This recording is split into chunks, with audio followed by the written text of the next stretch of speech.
All right, this is yucca, and this is the flower off of the flower stalk of yucca. You want to eat that right after it develops.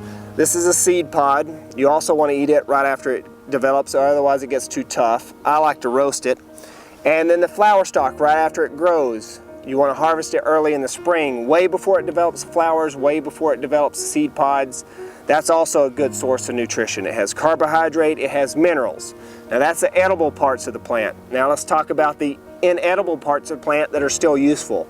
So the leaves can be used as cordage, very good cordage.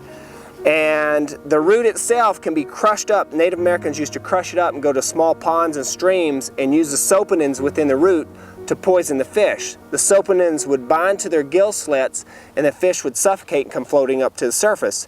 It wasn't enough soapinins in the gills to poison the humans, but it was enough to suffocate the fish, and so therefore you can use this plant to harvest other food. So that's one big advantage. This is probably one of the best friction fire resources you can find.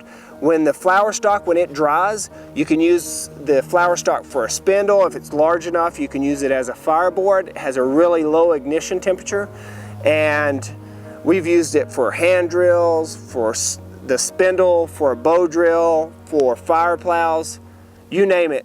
It's probably one of the best resources when it comes to friction fire. Now let's go back to the root. The root can also be crushed up and used as a soap. That's where the word soap comes from soapinins.